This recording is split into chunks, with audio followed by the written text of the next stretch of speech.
Precisamente sobre este tema, sobre las elecciones en Venezuela, vamos a hablar con Ramiro Escobar, internacionalista y profesor de la Universidad La Ruiz Montoya, la Ruiz Católica. Y Católica escribo también. también en La Mula y en La República. Ok, muy buenos días, señor Escobar.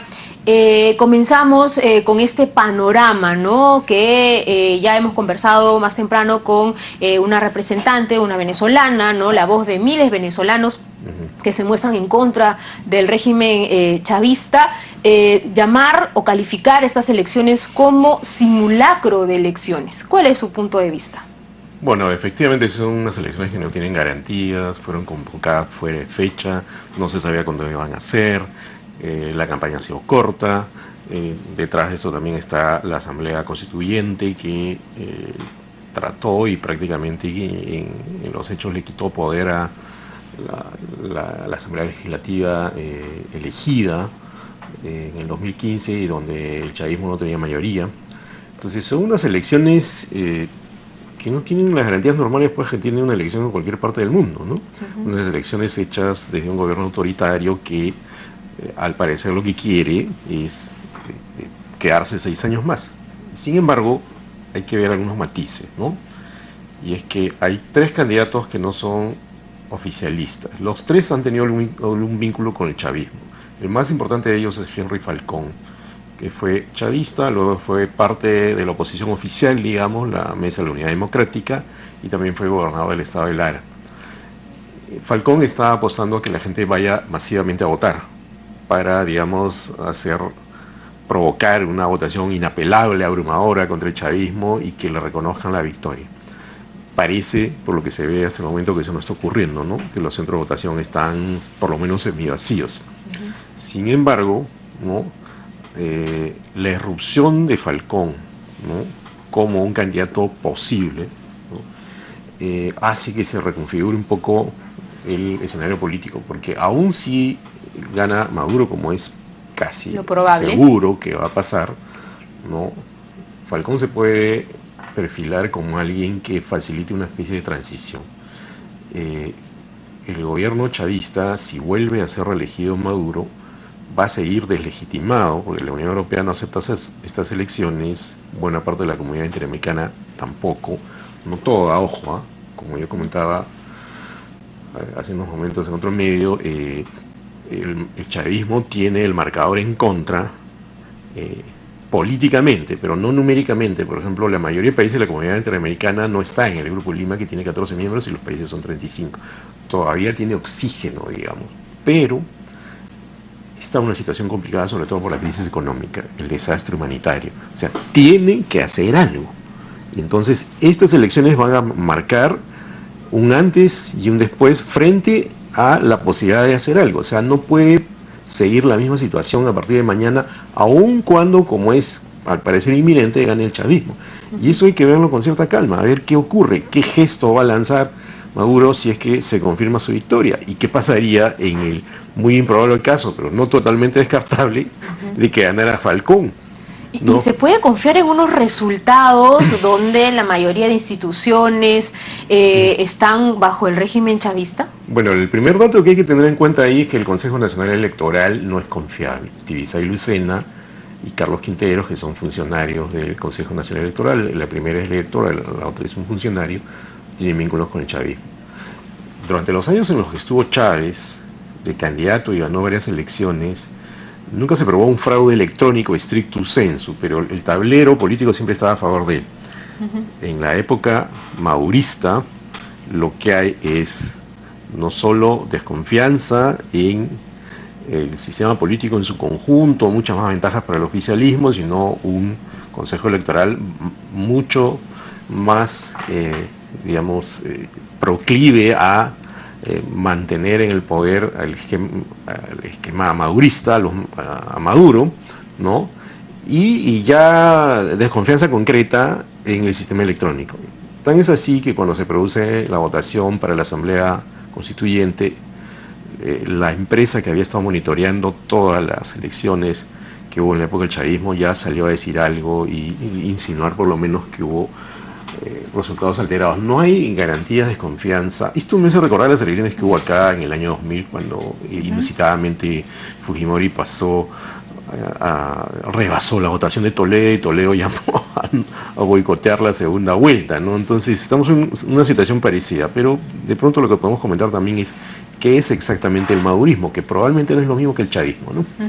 Ahora, la comunidad internacional se ha pronunciado, presidentes de la región también han señalado que no van a reconocer los resultados de esta pseudo elección.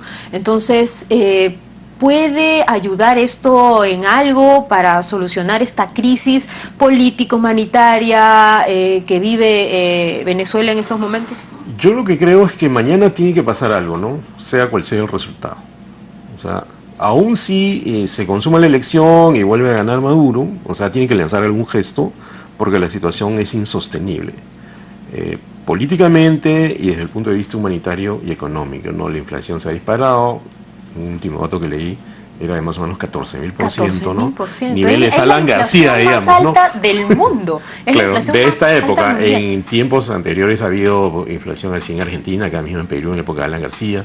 De esa magnitud, una magnitud parecida. Exorbitante. ¿No? Entonces, las personas que han viajado allá, yo he viajado allá, pero no en tiempos tan recientes, pero sí durante la época del chavismo. Y fíjate que en los primeros años del chavismo no era así, ojo. No era así, el taxista que me traía acá al canal era venezolano, como tú sabes hay muchos acá, y mismo me contaba, como varios venezolanos que están acá, te lo pueden contar, los primeros años del chavismo no fueron así, porque el petróleo estaba en alza, porque Chávez era un líder carismático, autoritario por supuesto, y tenía un proyecto que más o menos funcionaba, y que en algún momento incluso funcionó bien para dar muchos programas sociales. A Maduro ese edificio se le ha caído. El precio del petróleo está bajo, no tiene liderazgo político. Hay una cosa que se llama las CLAP, Comités Locales de Abastecimiento de la Población, que son los sistemas que dan comida a las personas subsidiada. Antes se mandaban todas las semanas, ahora me contaba un amigo cada 3 semanas, ¿no? Entonces hay un esquema que se ha resquebrajado y hay incluso problemas al interior del chavismo. O sea, yo creo que es una señal que hay que leer con serenidad qué significa que Maduro quiera cambiar la constitución de Chávez. Probablemente estamos hablando ya de un madurismo, no de un chavismo. Rafael Ramírez, que ha sido funcionario, presidente de PDVSA, la empresa de petróleos de Venezuela, sostiene que en realidad lo que hay ahora no es el chavismo de Chávez, sino es un proyecto político ya de Nicolás Maduro, que tiene otro cariz y que probablemente quiere sostenerse en el poder porque hay cosas que se quieren ocultar, caso de corrupción y un fracaso que no va a ser manejable, ¿no? Si es que no se mantiene en el poder, ¿no? Entonces, eso es lo que creo que está pasando en este momento. Se habla de que son 20 millones de venezolanos llamados a votar, el voto no es obligatorio, pero también se habla de un éxodo de venezolanos, son cerca de 5 millones de venezolanos que han huido en los últimos 5 años. Entonces, esta cifra que refleja y cómo es que podría perjudicar en todo caso la votación en esa oportunidad. Refleja, ¿no?, un desastre económico, ¿no? Hay que tener en cuenta algo, ¿no? Isal Ruizco, que es un amigo de la agencia de EPA que está cubriendo las elecciones, publicó hace poco un reportaje sobre la situación económica precaria que hay en Venezuela. Y él titula su reportaje Nostalgias de la Venezuela Saudita. ¿Qué es lo que quiere decir eso? En un momento Venezuela era un país rico. Incluso había, como muchas personas contaban, y como yo también vi en algún momento, cierto despilfarro, por lo menos para nuestros ojos. O sea, han pasado del día a la noche, ¿no? Cuando ocurre eso, se siente aún más una crisis económica. Y la crisis económica está llegando a niveles alarmantes, ¿no? O sea, no hay comida, no hay productos, hay gente que tiene que buscar su comida entre la basura, ¿no? Eso yo me resistí a creerlo hasta que me contaron personas que estuvieron ahí que era así, ¿no? No se está exagerando, tal vez no sea lo masivo, no estamos hablando de la República Democrática del Congo, tal vez ni de Haití, pero sí estamos hablando de una población que está en una situación alarmante. Entonces, eso es la consecuencia de una política económica mal llevada, ¿no? Y un esquema muy ligado al petróleo en un momento que el petróleo está de baja y un pobre liderazgo político, como hemos comentado hace un momento. Entonces es obvio que en esa situación muchísimas personas van a querer salir del país como nunca había ocurrido antes, y eso es lo que está impactando en países como Colombia o Perú, nuestro país, porque no estamos tan muy acostumbrados a que venga tanta gente de afuera. Pero si tú le preguntas a cualquiera de los venezolanos que está acá te vas a encontrar, te habrá pasado, ¿no? Sí, profesionales trabajando en Ripley o haciendo taxi, ¿no? Que allá hacían otra cosa, en la calle, vendiendo arepas. Obvio que eso es preferible que estar allí y no tener ni siquiera dinero líquido para poder comprar cosas, ¿no? Sí, porque hacen una comparación del dinero que ganan acá, que pueden mandar a su familia, y es completamente sorprendente el valor que le dan el dinero aquí a 100 soles, allá es mucha plata. Claro, y para hacer la comparación, sí, un billete de 100 bolívares allá me contaban que no vale nada. No vale nada. Que a veces lo tienen en la calle y no tiene ningún valor. Y hay que a veces comprar con unas tarjetas, y esas tarjetas no siempre tienen los suficientes recursos como para comprar algo. Una amiga me contaba que para comprar un helado había que utilizar una tarjeta. Entonces, eso es una situación pues desesperante, ¿no? En esa situación la gente tiene que irse, ¿no? O huir prácticamente. Y creo que la gran responsabilidad de un gobernante, fíjate, incluso yo diría esto, ¿no? Yo sostengo, un gobernante del signo que sea, ¿no? ¿Por qué a Evo Morales, que tiene un proyecto político parecido, no igual al chavismo, no se le ha caído el edificio? Porque ha sabido cuidar la economía. A Evo Morales se le puede criticar muchas cosas. Estos autoritarios, no de la magnitud de los que se le critican al chavismo, pero la economía no se le ha caído, e incluso ha sido uno de los países que más ha crecido en los últimos años, reconocido por la CEPAL, por el Fondo Monetario Internacional. ¿Qué significa? Un gobernante de cualquier signo se puede plantear un proyecto político, centro-izquierda, centro-derecha, pero su principal responsabilidad es responder a las necesidades de la población. No puede generar una situación que provoca estas situaciones desesperantes o estas escenas desesperantes, porque lo que tiene que hacer es sostener, ¿no?, una mínima provisión de servicios para que la gente pueda vivir, y eso implica negociación política e inteligencia, que parece que no ha habido en los últimos años del chavismo claramente, ¿no? Y ha ido en contra de derechos fundamentales, ¿no? Como el derecho a la libertad de expresión también. Los venezolanos no cuentan con la información debida de saber qué es lo que está pasando con su país, ¿no? De expresarse también. Bueno, lo que ha pasado es que el gobierno, como ocurre en otros países, en gobierno de este tipo, como ocurrió acá, como ocurrió en Chile Pinochet o en la Argentina Videla, deja resquicios para la libertad de expresión, pero se llena de medios pro oficialistas. Claro. La Argentina Videla era peor, digamos, había un control, una censura desatada y escandalosa. Acá existen leyes que regulan el funcionamiento de los medios, y hay medidas económicas que impiden, por ejemplo, que se importe papel, etcétera. Entonces ahora la oposición al chavismo mediática está sobre todo en el mundo digital. Yo incluso podría recomendar algunos medios digitales que están en esa lógica, ¿no? El Pitazo, tal cual, ¿no? Tal cual era un periódico papel, por ejemplo, ahora solamente sale en versión digital. Existe el diario El Nacional, que es un diario de oposición. O sea, no es que no haya ningún canal de libertad de expresión en Venezuela, pero son pequeños frente al conjunto.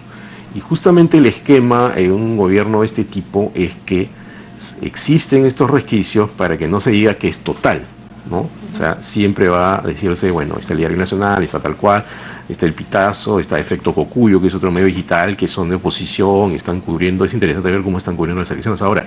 Pero el esquema general es un esquema de poner toda la cancha a favor del gobierno, del esquema de poder vigente, ¿no? Para que gane elecciones, para que tengan los poderes instituidos a su favor, para que el espacio mediático no sea adverso. Y entonces esa es una democracia, digamos, existente pero asfixiada, ¿no? Entonces, obviamente por eso vemos las protestas, vemos la situación económica desesperante y vemos la protesta de la comunidad internacional, ¿no? Y se denunció hace unos días de que Nicolás Maduro empezaba a querer ganar votos con los subsidios, ¿no? A repartir alimentos y jugar con la necesidad de los venezolanos, que es precisamente la alimentación, ¿no? La crisis alimentaria que hay en ese país, que se denuncia, que a veces que usted dice, es difícil creer que la gente está hurgando en la basura para poder comer, pero es la realidad. Claro, en una elección anterior, que me parece que fueron en las legislativas que perdió, él se para frente a la pantalla y dice, casi con una ingenuidad política, digamos, ¿no?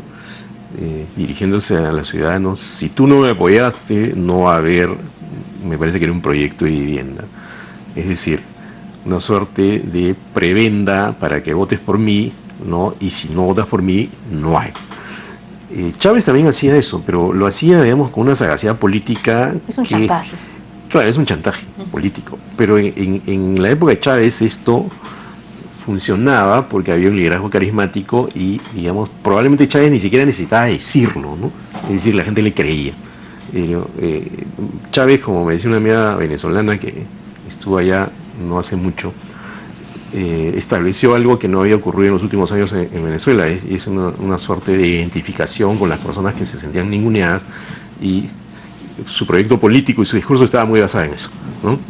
Y entonces tenía precios altos del petróleo, influencia, no sé si tú recuerdas cuando Chávez estaba enfermo, incluso hay una escena que era asombrosa, ¿no? Él se peló, se raspó porque estaba enfermo y estaba en tratamientos por el cáncer que tenía, y en una alocución, una reunión, mucha gente apareció también rapada, ¿no? A ese nivel de identificación llegaba Chávez, ¿no? Maduro no tiene eso, no tiene esos recursos.